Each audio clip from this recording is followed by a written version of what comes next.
wearing our masks, sanitizing, and doing everything. So, that's the big problem out there is the unknown. It's fear-based because they're not well educated.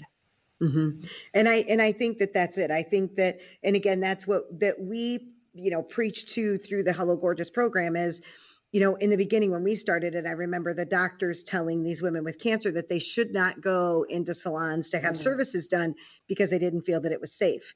And so we went in and talked to all the doctors and nurses, and that's what we based our program on. That's the training that we give, was to combat those fears that the doctors had. But then when she came in, it was the same thing. We educated her. Look, these things have been put in place to make sure that you stay safe. You've done the same exact thing for your clients now. These are the things that our team has put into place to ensure your safety while you're here. And again, I think that you could run a whole, basically the state board stuff on how to teach people how to keep things safe. You guys have just done it to the nth degree. And I want to congratulate you for that, because there aren't a lot of people that could do that. Not as well as you guys have. Well, thank you. During that time, that 3 months, I know myself and many of my salon owner friends, we sat in front of our computers on every Zoom meeting, every webinar, we were on screen overload, just learning how to get back in to practice this, and not to undermine all the money that was spent, that we all changed up things from our ventilation systems to thermometers to purchasing masks and gloves, and it just goes on and on. So, I hope that pretty soon we are recognized with the respect that we deserve. Yeah, I hope so too. Well, that's just been a constant fight, I think, too. In the 30 some years that I have been a hairdresser, it really has been it's gotten better over time. And I think that if nothing else, after salons were shut down, there's a whole new appreciation for our craft, because people realize that they can't do it at home. And, when I watched all of the major news channels, right, and all of the women that were on there, and either A, they had roots, or B, you could tell that their hairdresser wasn't doing their hair and they were doing it themselves, that I think they all have a new appreciation for the craft that we have. And so, you just hope that continues to go on. So if you had one thing to say, so, statistically, they say that 75% of all small businesses will fail in the first year. And then I think another 85% of those remaining businesses will fail in the following 5 years. And here you are, 33 years in business. So what do you attribute your success to? I would contribute my success to always learning and educating and evolving, knowing that even through this latest shutdown and pandemic, I felt like I was opening a brand new business, and I always attack it as, let's start new, let's evolve, let's reset. And I think the most successful people in our industry are continuously learning and educating themselves and educating their teams.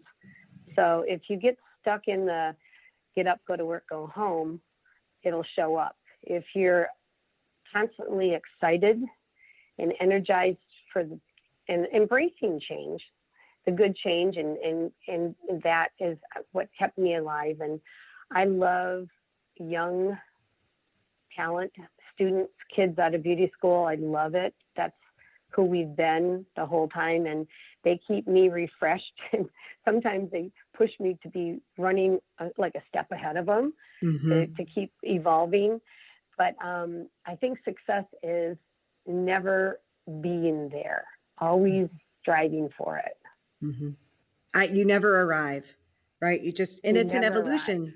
Yeah. And I think it's an evolution, as you've seen, and as we talked about earlier in the interview, over the 33 years, things just change. And so you have to find new ways to just evolve with it, to stay current, to bring it around.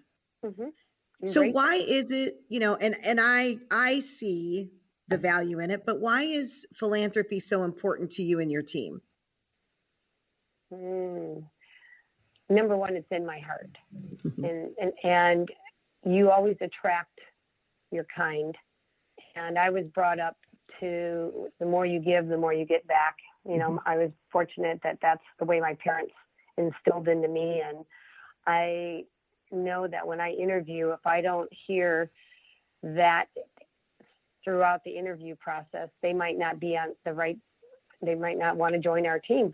And philanthropy is just an opportunity for us to give back. And we touch so many lives, as you know, being in this hair industry. And giving back looks good, and that's not why we do it, but it does attract other people that believe in the same thing. And when I was first heard about Hello Gorgeous, it was like ding, ding, ding, ding, ding. Of course, this is an opportunity to teach my young talent and the team around us that we can give back in such a special way. But at the same time, it was an opportunity to really help people, because we hear every day, I shouldn't say every day, every week, every month, someone coming to us saying their aunt, their grandmother, themselves have been touched by cancer. And when you came up with this idea, Kim, it was like a perfect marriage for our salon and many other salons. I have to tell you.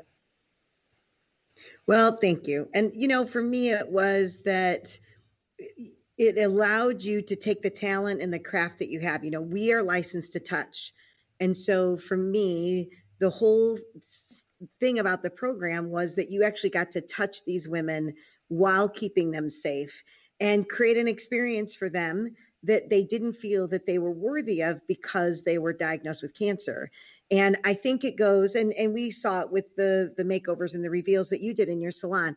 It went far beyond. I know the first one, was her name Deb? The very first one? The massage therapist? I knew you were going to ask me. No, yeah, it was Beth Kubanoff. Beth, yes. And yes.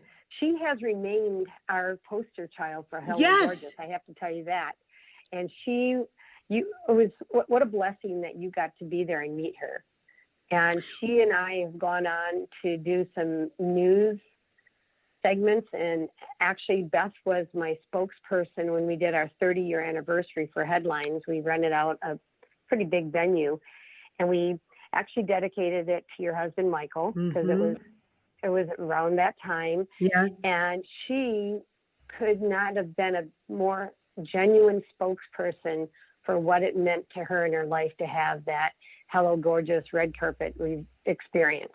It was like, okay, wow, this was cool, but now it's even cooler. I can see how it is continually affecting her life.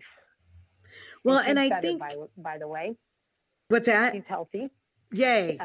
Beth is healthy right now and still an advocate. Well, and I think too, to me, that's what I loved about the program and being able to watch salons like yours go with this and experience what I get to experience every single day. But you get that 3 hours that they're there in your salon, you watch that transformation unfold. You know, there are other things that, you know, people can donate their time and their talents to, but you may not necessarily see what that looks like. But with Hello Gorgeous, you get to watch it unfold. And I think that that's what was so great about watching. That was my juice, was watching your team enjoy that. Yeah, and it is, isn't it? You know, when they come in, first they're mad. They're mad at their friend for nicely lying. Yeah. Then they're crying happy tears. Then they relax in the facial room. They come out and they're just kind of stunned. And then at the very end, when, you know, and I hope other Hello Gorgeous affiliates have had this opportunity, going to the after party, I call it, you know, where they get surprised or / lied to one more time, and they have that happy reunion with all their friends. It's a great celebration. It is. It's amazing. Well, we're grateful for you, and we're grateful to have you as a part of our Hello Gorgeous family. So thank you. My pleasure. We are almost out of time. So give people the website where they can learn more about your salon. Well, we actually have that reveal that we were talking about with Beth Kubanoff on our website. So I'd love people to go see it. Awesome. We're www.headlines with the S, thesalon.com. Awesome. Headlinesthesalon.com. And I'll put this in the show notes too, so that way then I'll put a link to your website so people can find you that much easier. So thank you so much for joining us today. I appreciate you taking the time out of all the stuff you guys have going on to speak with me. I really appreciate it. I always appreciate it. And we got to get together, girl. You know, we need to get together. As soon as the COVID clears out of California, I'm coming. You come on. I'm going to take you for dinner on that beach with the sunset. Yay! Okay. It's a date. Thanks, it's a date. Kim. My pleasure today. Thank you. Thank you. If you have any questions or comments or would like to know more about the guests on our show or for more information about Hello Gorgeous, feel free to contact me at kbecker@hellogorgeous.org or visit our website at www.hellogorgeous.org. We invite you to follow us on Facebook, Instagram, or download our mobile app. Thank you for joining me today on Hello Gorgeous, everything beauty, cancer, and inspiration. I'm your host, Kim Becker, and until next time, stay gorgeous.